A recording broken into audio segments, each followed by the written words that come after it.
And good afternoon, everyone, and welcome to Connecticut Waterworks and Connecticut Section CWWA Celebrate Water, our celebration at the beginning of National Safe Drinking Water Week next week, and also an event to highlight work with our partners at the Department of Public Health, Department of Environmental Protection, Department of Public Utility Control, and with the legislators that we work so closely with during the year.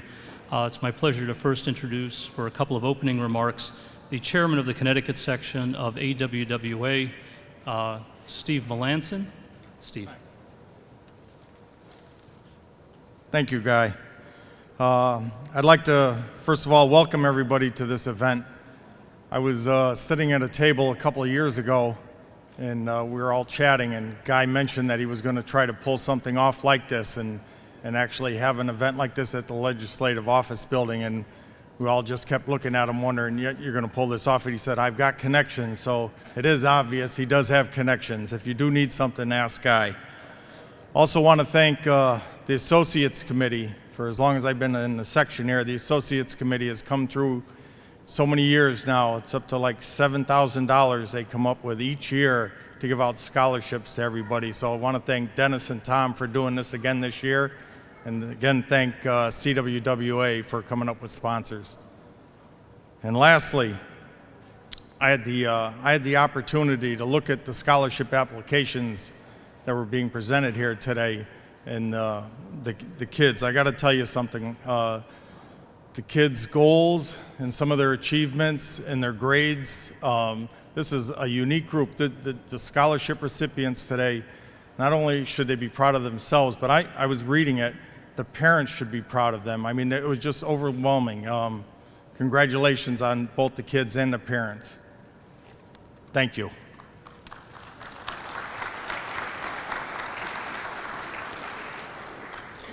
And as I said before the Lieutenant Governor came down, this is a very busy time of year, and I know she squeezes this in very graciously as I see all the negotiating going on upstairs. This has been an interesting time, I think, to be governor or lieutenant governor. The Great Recession, some of the human tragedy and some of the accidents. And there is, at least for me, nothing more comforting than when I see our Lieutenant Governor Nancy Wyman show up. Her intelligence, her leadership, her compassion, and her humanity really come through. When I see her on television arriving, it's like a trusted friend or a family relative is there. And I know that everything will be all right. So as I introduce our great Lieutenant Governor, I'm going to use one other adjective that I hope sticks. It's my honor to introduce Lieutenant Governor, the beloved Nancy Wyman.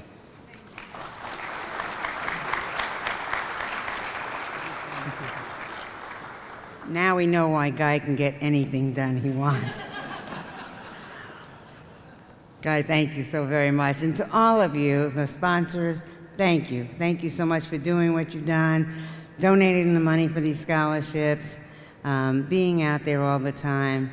You know, to the families, congratulations, but you're still going to have to come up with a lot more money for college. But it's a start. But to the kids, to the scholarship winners, the awardees tonight, congratulations. You know, this is such an important time. And for you to put yourself out to do something that's up and above what you normally would do in school is wonderful. You show yourselves to be future leaders. You show yourselves to understand what you're doing. You know, the water companies and the environment, if we don't have a good environment, we can't get good jobs. You can't make a good living. You know, education is great, and what you learn about the environment is very, very important. So I hope in the future, not only, you know, you can pick anything you want to be, but we have to remember our environment, what's around us. We have to remember that the education we get is our base for our future. And if we want to talk about good health care, we have to take care of our environment. So when you look at everything that you do here, look at it as a total picture. I'm sorry that I've been rushing back again. In fact, right now, they're talking about a electric bill in the Senate right now, and I'm president of the Senate, which is kind of neat because every time they go through talking to each other, they have to say Madam President. It's as close as I'll ever get to any of that. So, but I do, all seriousness, thank you for doing what you're doing, to all the sponsors of this. As they said, clean water is safe water. Clean water means a good life for all of us. It takes care of our environment, and it takes care of us. So I thank you. Congratulations again. I know that there's a citation that I have somewhere for you, but I apologize that I have to run back. But give yourselves a hand. You deserve it. Thank you for doing everything you're doing. Thank you.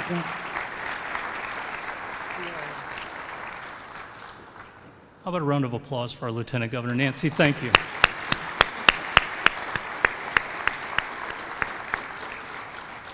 Our next speaker is John, we all know him better as Jack Betkoski, Commissioner of the Department of Public Utility Control and also Chairman of the Water Planning Council, which is very important to all of us as professionals and planners in the water industry. And we are in interesting times with where we're going with water. My friend Jack Betkoski. Thank you very much. Thank you very much, Guy. It's great to be. I can't believe a whole year's gone by and we're back here in the wonderful atrium here at the LOB. It's fantastic to be here. It was great to see my old friend, Lieutenant Governor Wyman, who is always on the run, but just a wonderful, wonderful Lieutenant Governor. Commissioner Mullen, nice to see you. Mayor Drew. Honored guests, all the scholarship winners, congratulations to you. You're getting, hopefully you're going to go into a career in water. Water is where it's at. I'm telling you, this is the year of water in the state of Connecticut. It has come to the forefront, beginning with the governor and to the legislature, to the representatives, and we're looking at a comprehensive water strategy for the state of Connecticut. The bill is being worked on here as we speak, and hopefully by next Wednesday it will be approved by the House and the Senate. And that's a good thing because people really do take water for granted. People turn on the faucet, take a shower, flush the toilet. People don't realize, and we're going to hear in a few minutes from a friend of mine about how in other parts of the world there's not a lot of water. If the water's there, the water is not capable of drinking. You can't drink the water. So we really do take it for granted. So we want to highlight that. And I think my hats go off to Guy, Steve, and the committee for sponsoring this event every year because it does bring water to the forefront. You know, we talk about electricity and natural gas and renewable energy and everything else, but the bottom line is we cannot live without water. We can't sustain life without water. So this is a celebration. It kicks off National Drinking Water Week, and I'm just thrilled to be here. And I'm also thrilled to introduce somebody who's going to talk to you for just a couple of minutes about a book that you wrote. I was at a St. Patrick's Day party, and I met Christine Ironimo. And somebody said to me, you have to meet Christine, you have to meet Christine. She wrote a book about water. Now, what's the likelihood? You know, when I go to a party and I talk about what I do, usually people's eyes glaze over. He's a boring regulator, you know, that talks about electricity and gas. But boy, when somebody starts talking about water, I am passionate about water, and I love talking about water. So lo and behold, I strike up a conversation with Christine, and Christine has written a book called A Thirst for Home, A Story of Water Across the World. And I'm not going to talk too much about it, but it has to deal with the fact that when she met her daughter was in a country which had no real potable water. And she was just so motivated and inspired by that, she wrote a children's book about it. So I'm just delighted she's here with her daughters this afternoon, Diana and Eva, and they're very proud of their mom. They're going to be here to root her on. She's going to come up and say a few words. Christine Ironimo.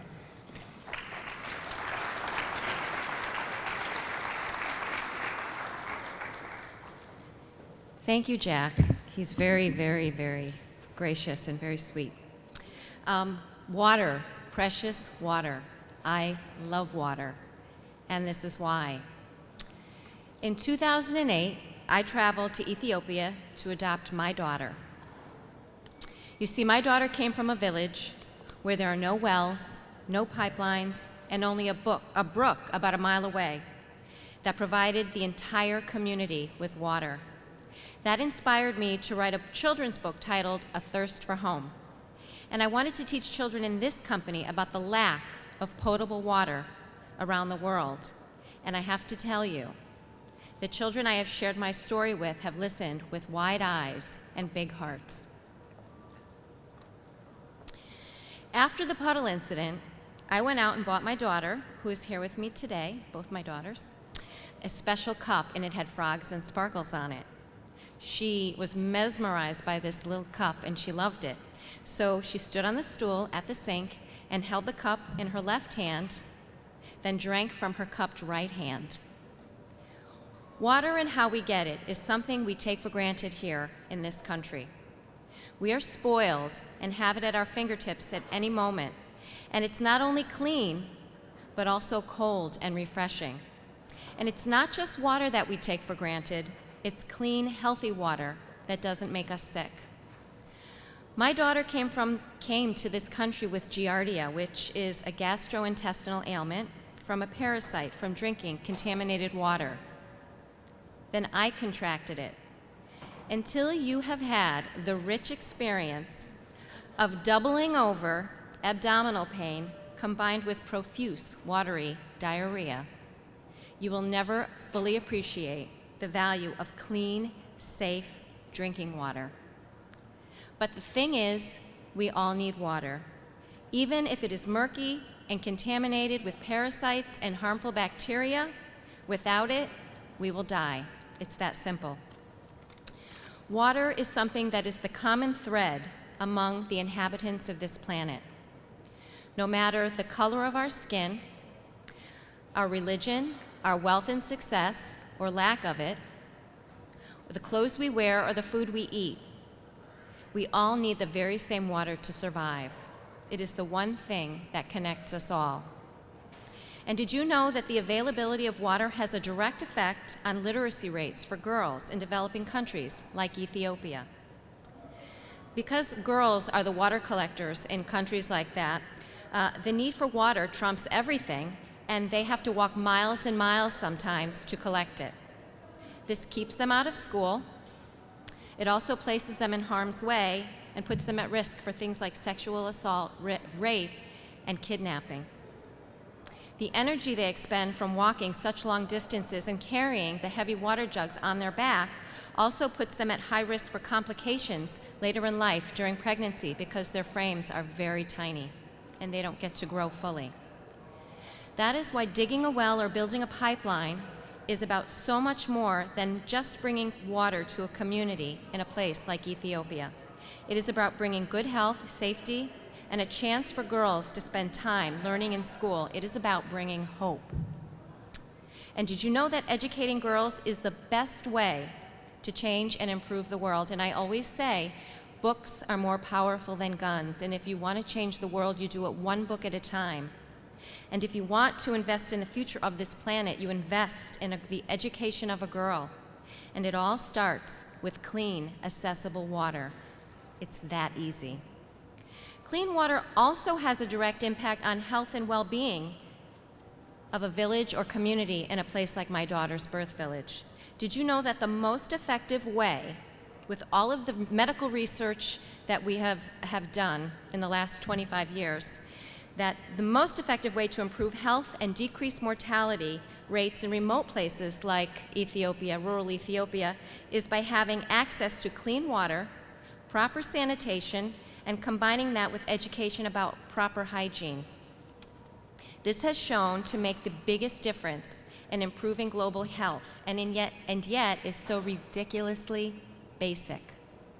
Because it is so basic, it is overlooked by very many people until a storm named Sandy quickly and effortlessly takes it away. And then, and only then, we realize that it is all about water. Water is everything. As Amaye, or Mom, says in my book, A Thirst for Home, our watering hole gives us something precious, even more precious than gold. We could live a lifetime without gold, but not a day without a drink of water. All over the world, the clouds make the rain, and the rain brings us our water. This connects us to everyone and everywhere. Water is life. Congratulations to the recipients of this most amazing scholarship.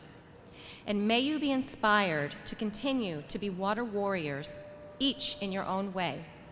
And please know that your success will change lives and may be the most important job on earth. Thank you very much.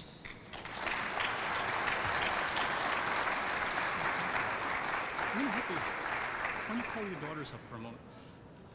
I'm going to take a moment to have Christine call it. You want to do this because courtesy of one of our award recipients, this video is going to be on YouTube. So if you'd like to come up so all your friends know where you were, please come up. Come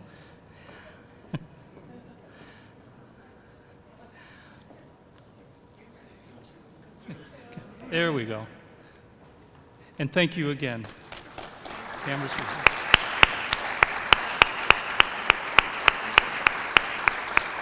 Thank you. And it's my honor to introduce our next speaker, Commissioner of Public Health, Jewel Mullen. And while the commissioner is coming up, can I give that to Christine? And while the commissioner is coming up, I just want to take a moment to thank Dave Kosminski for organizing all the video again today. And by extension, I'd like to thank the first select woman, Susan Bransfield, and as well as Mayor Drew, my supervisor at the City of Middletown. I think it's just a chance to thank, because we are a volunteer organization, to thank all of our employers who give us the latitude and the time to devote to this industry that we are so passionate about. So I want to thank both of you, and as extension, thank all of our employers that assist. So without further ado, it is my distinct pleasure to introduce Dr. Mullen.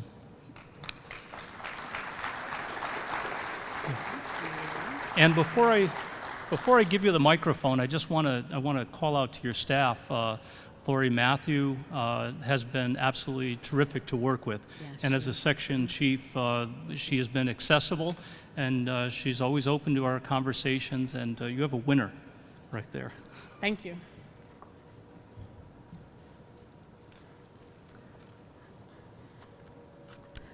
Good afternoon, everyone. I have to say, as the Public Health Commissioner, that Christine actually just made my job easy for me by giving us such a wonderful public health message. Thank you very much. So I'll share with you a much shorter one that I deliver to people sometimes when we're in meetings and people are drinking water. I just look at them and say, "Oh, you're drinking that water. Did you ever think twice before you did that?" And invariably, they get really scared and wonder what I know that they don't know. Because we don't have to really think about it here in Connecticut and in most places in the United States most of the time. So in addition to calling out Lori Matthew, what I'll do is call out all of the drinking water section that Lori and Ellen Blashinsky lead at the Department of Public Health, and all of our partners across the state who make sure that we don't have to think twice. Because they're always thinking twice about our safety and our well-being and the quality and safety of our drinking water. So we celebrate that the legislature is working hard at giving us additional support to have a statewide water plan for Connecticut. The other thing that I know is that all of my staff at DPH, some more quickly than others, are getting older, and they're not going to work forever, even though we might want them to. I see some looking around saying, "What a relief," or "Are you trying to tell me something?" But the seriousness in that is that it's so important to be planning for the future. And if we don't have a prepared workforce for the future, we're not going to be in good shape. And that gets to the crux and the importance of this award from the Department of Public Health, recognizing those who have made significant contributions in the field of education. And we have two awardees this year, David Kuzmiski and Sebastian Agostino. Like, where are you? Then I can stare at you when I talk about you. One and the other, hi. They are the developers and past instructors of the Portland High School Water and People course, which is used for the training of students to learn about and provide a pathway to the water industry.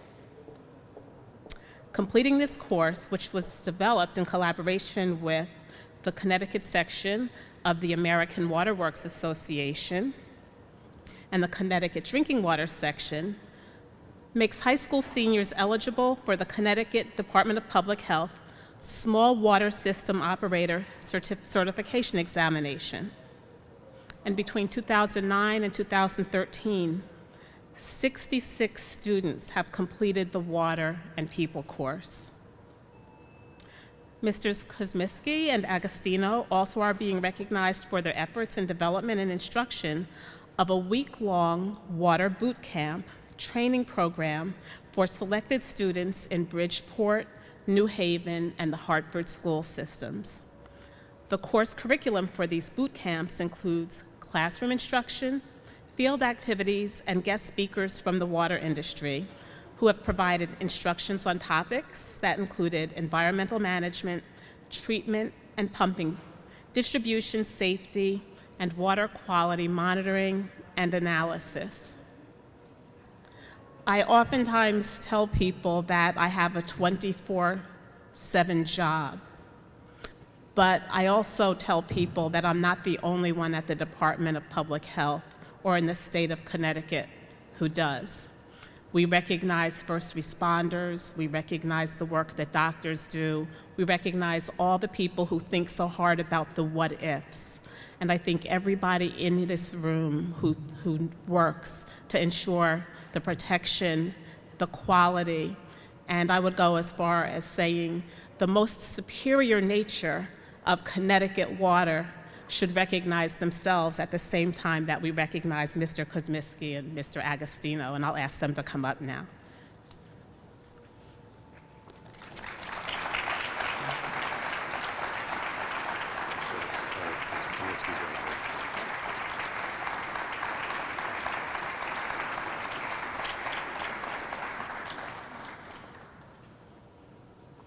Congratulations. You want to say something?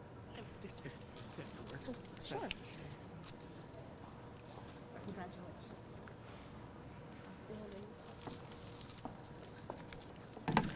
Thank you, Dr. Mullen, and friends and guests. This is quite emotional for me. It's very touching to be recognized by your peers, but there's a few people that this wouldn't happen with a lot of coordination. Dr. Mullen, your staff, Lori Mathau, Bill Sullivan, Vicki Carey of the Water Supply Section, they were instrumental in helping us, along with Professor Wes Winterbottom, for putting this curriculum together and making it a reality. And also the foresight of the Connecticut section, who I've been privileged to be a past chairman of, and Mr. Steve Melanson and Guy Russo of both CWWA and CTAWWA have carried on that torch, and they're doing a great job. Also, we got a tremendous amount of help in the boot camps from our good friends in Boston at EPA, and a good friend of mine, Ms. Jane Downing, who is the Bureau Chief of Region 1. And, of course, my boss, who is here, Susan Bransfield, that allows me to do all this stuff. And our superintendent, Sally Doyen, and the most important man of all, Mr. Seb Agostino. Seb and I have been together for about almost 20 years now, starting off in Project Search way back when, and we have been working together, and this program came to fruition about 5 years ago, and we've been going. Seb's retired right now, but we took a year hiatus, but we're hoping to get back at it. And also would like to thank, Dr. Mullen mentioned the boot camps, and there's a certain gentleman down in Bridgeport, Mr. John Hurley, he was instrumental in making it happen down in Bridgeport. We also have Mr. Tom Barger from the Regional Water Authority, who made it happen in New Haven, and Mr. Ray Burrell and Steve Pratt, who made it happen up in the MDC district. And we'd like to thank everybody for making this all possible. And I'd like to thank my wife for putting up with me. So. And without any further ado, I'm going to turn it over to Seb.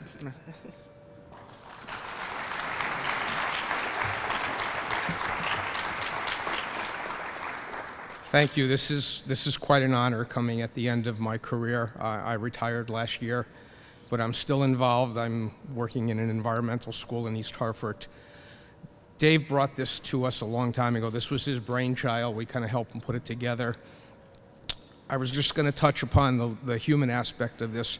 We've seen what this has done. We've got students who are working in the water industry. We have students that walk away with a really great water ethic in terms of knowing how important water is.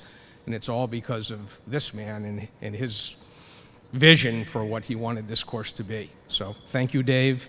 Thank you, Susan, for making it happen. Thank you, my ex-boss, Sally Doyen. Without the support of Portland High School, this would have never happened. So thank you very much.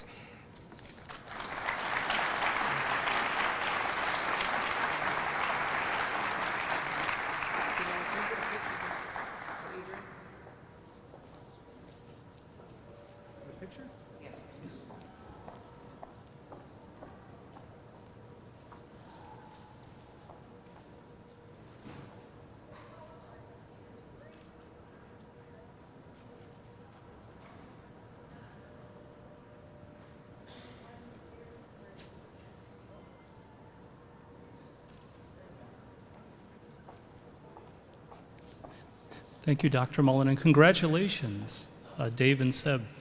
Oh, what's the old expression? Well done is better than well said. Well done. I did get a late call from DEEP. I know Betsy Wingfield was into something that may preclude her. I do not see her in the room. Okay, just want to make sure. So, I have to borrow somebody's program.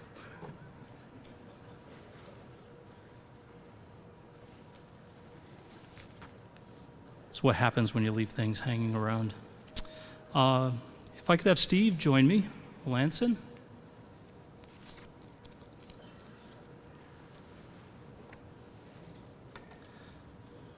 And if I could ask our first recipient to come forward, along with her family, if she is so inclined.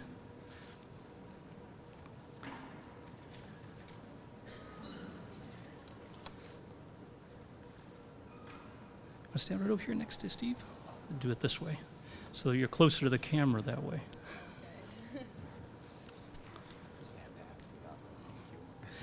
Julianne is our first recipient today. Julianne Folger from Somers, Connecticut, attending Somers High School.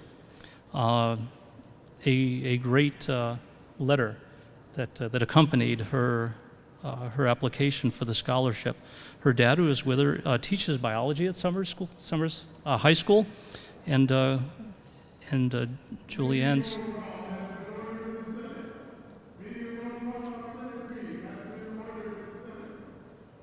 I told you it was busy. Julianne's mom works as an RN, and clearly in reading her essay, both of these folks have had a profound impact on what Julianne will be doing. Her research during high school has been taking a look at Long Island Sound marine research, particularly crustacean research, which she's done for a couple of years, and clearly the common element here has been water. In talking with Julianne, she is going to be going to Philadelphia University, and will be physician's assistant. So we wish you the best of luck in this endeavor. Just a couple of comments on extracurricular activities. I don't know when your parents get a chance to see you. National Honor Society president, soccer varsity captain, softball varsity captain, band section leader, class officer, and student council vice president. It's our pleasure to award you with our first scholarship, and congratulations.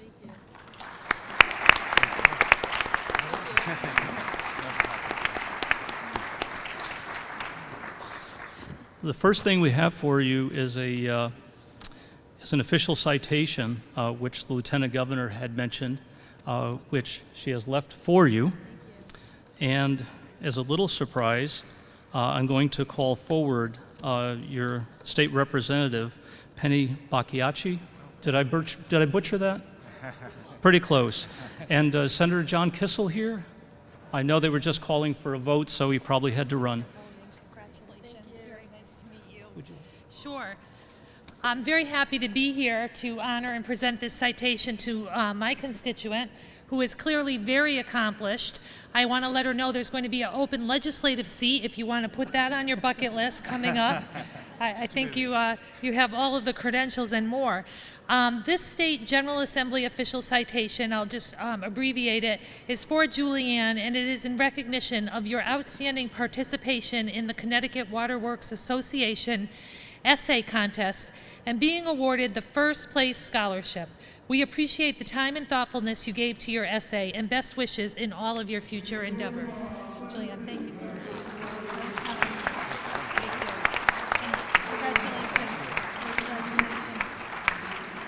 Would you like to say a word or two, Julian?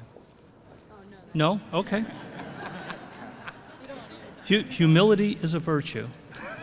Thank you very much.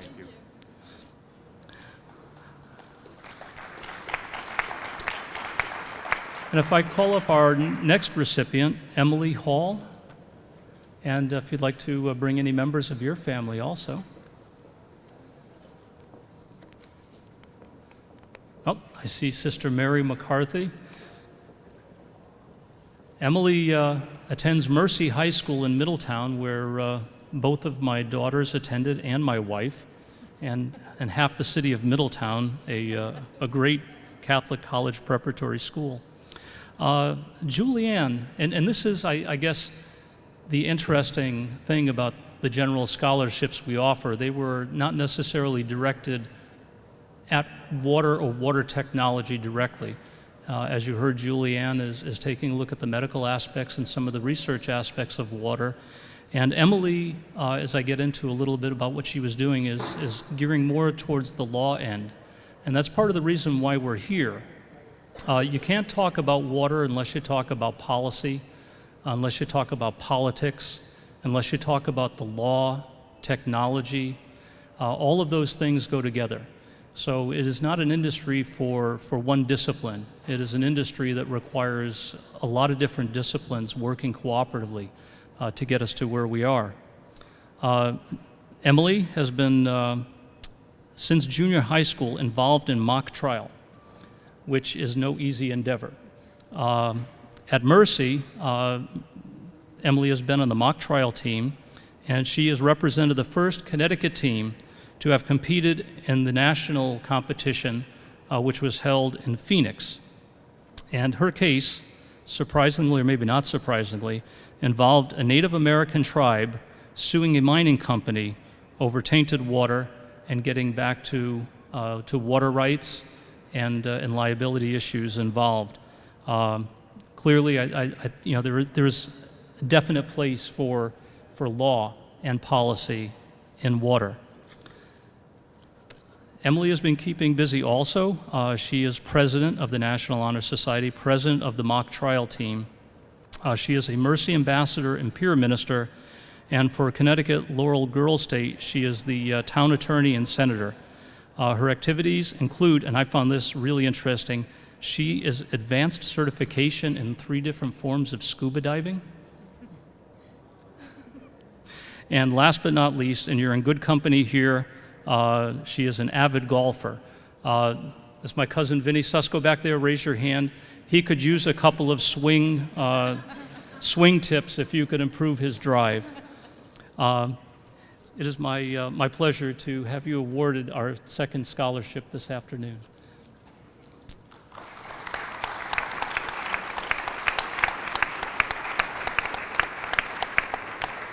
And I know session is in. I look to see if somebody from Representative Chino's office or Senator Art Lenar's office is here.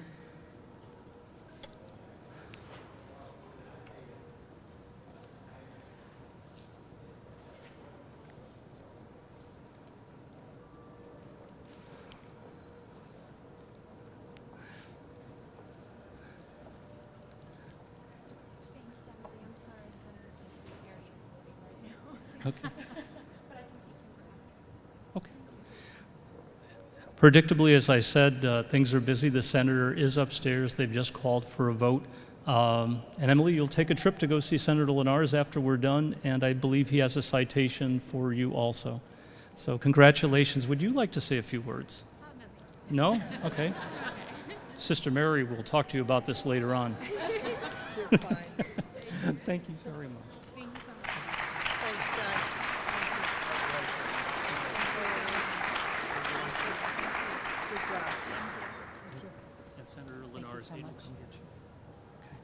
Oh, I do have one other thing for you, Emily.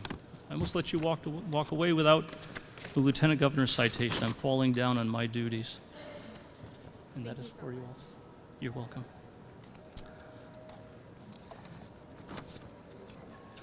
Now I'm going to call up our Associates Committee Chairman and Vice Chairman, Dennis Bove, Chairman, and Tom Bettis, the Vice Chairman of our Associates Committee. And the Associates Committee in any organization plays a very important role, and they are one of our members.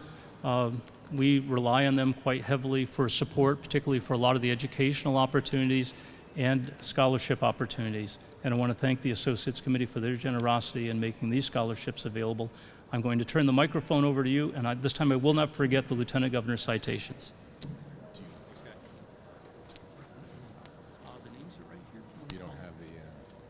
I do. He's each. That's the first one. Oh, give them to Tom. Oh, you want to hand them? No. You want all of them? They're all in order.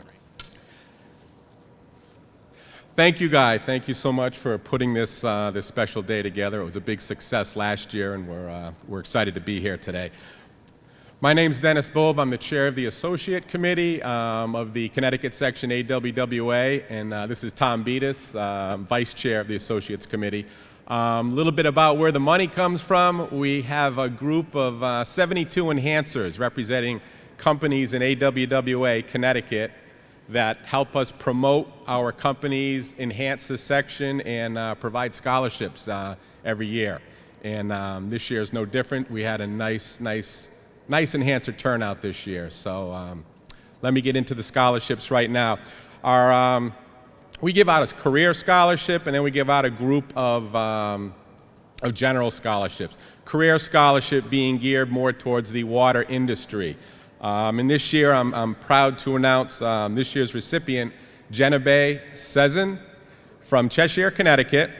Genevieve is attending Villanova University and studying water resources and environmental engineering. She's also a member of Connecticut Section AWWA. We're going to take a picture. Jen, just stay here. As I call your name up, if you could just stay up here, we're going to get a group picture of all of you when I'm done. Thank you. General scholarships, I'd like to get here next. Let's talk about Taylor Hudek. You did make it today. I saw you. You didn't make it earlier. I had a big question mark here. Taylor's from Guilford High School, Guilford, Connecticut. She's a student member of Connecticut AWWA. And her affiliation to the section is through John Hudak. Thank you.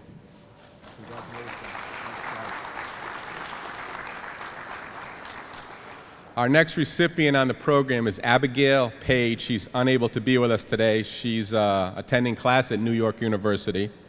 On the program next is Marissa Tedeschi, and she also is not here today. She's from Southington, Connecticut. She's down in Washington, D.C. With her class. Next on the list is Jacob Norris from Madison, Connecticut. He is attending Cedarville University, and I'm not sure if Jacob made it today or not. No Jacob, okay. I met Tiana. Tiana, darling, if you could come up. Tiana's from Westfield, Massachusetts, attends Westfield High School, and her relationship to the section is through her father, Charles Darling.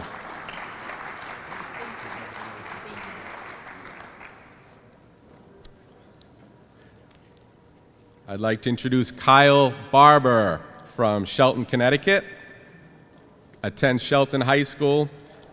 His relationship is through his father, Kevin Barber, and we congratulate you, Kyle.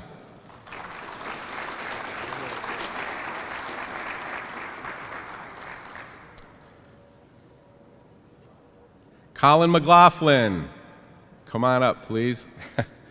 Colin's from Higganum, Connecticut.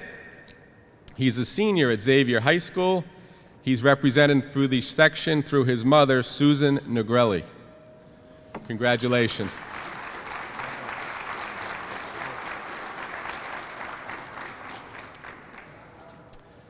I'd like to introduce Abby Stackpole from Madison, Connecticut. She's a senior at Daniel Hand High School. She's here with her father, Steve Stackpole, and is represented through the section through her stepfather, Craig Patla. Congratulations, Abby. Yep. Kevin Kopp from Southington, Connecticut, attends Southington High School. He's represented through the section through his father, Stan Kopp from G&L Waterworks. Thank you, Stan. And we wish you the best of luck in college.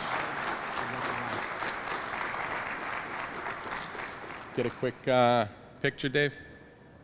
You did? Okay, very good. Thank you. Thank you very much. He's got it. Well, that's what I thought you, okay.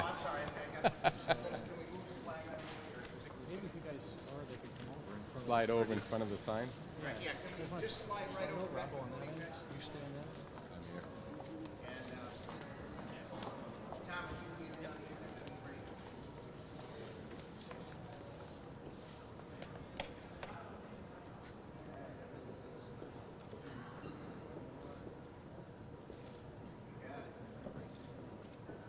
Thanks again, guys. Thank you.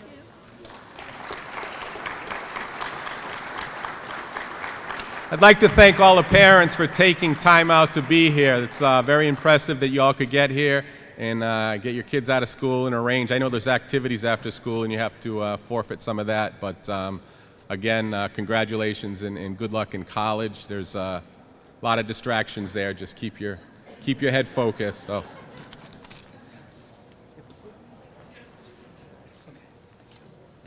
Okay. Thank you, guys. That pretty much concludes where we are. I just wanted to take another opportunity to thank all of our guest speakers for taking the time to be with us today. Christine, thank you again. A wonderful story. And I think the other thing, being the father of two daughters, one of which is now dipping her toes into the water industry, is it's refreshing to see the amount of women coming forward in the industry. As employers, as an association, we're constantly struggling with diversity, with getting more women involved, and this was certainly a good afternoon. Sorry, guys. Also want to thank the section enhancers again, boards of both Connecticut Waterworks and Connecticut section CWWA for your support and scholarships. And the last thing I want to leave you with, and I wasn't sure I was going to do this, but I will. Last Wednesday, as many of you know, City of Middletown had a tragedy. We actually lost one of our water operators to what appears to be a heart attack on the job. And a terrific guy who had been around through out of the Connecticut State technical school system, well trained. I can't say enough about what our state technical schools do, but it kind of kicked around until he came to the water department, and he spent a little time in our maintenance department. He wanted something more challenging, so we talked to him about becoming a water operator, and in 8 years, this fellow absolutely flourished. He had a passion for what he did, And the passion came because what he did really mattered.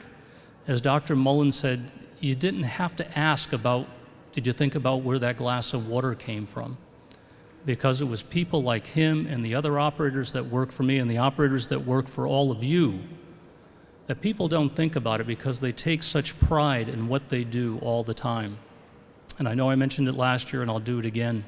I give a pep talk to my guys, and I gave it to Ken Fountain when he came to work for us. And it's something from that Jack Nicholson piece in A Few Good Men, where he's on the stand and he said, "You can't stand the truth. I'm the guy that stands on the wall so that you're safe at home every night." Well, these guys don't ask for recognition, and gals don't ask for recognition. They're behind the scenes. Nobody knows their name. You'll never probably get a chance to meet them if you're not in the industry, but every day they dedicate what they do. So, as Dr. Mullen said, you don't think twice when you put that glass to your lips. So it's a tribute to our industry and a tribute to the guys and gals in the background that do that. And in memory of Ken Fountain, I just want to say that. And I'm sure his family will appreciate it. I want to thank Mayor Drew, who's been there with me the last week. It's been a difficult week, and all of your help has been appreciated. So we do have some refreshments. I wish all of our recipients well. You'll get a note to invite you back next year if you're in the area, and please come even after you graduate. You're now a member of the family.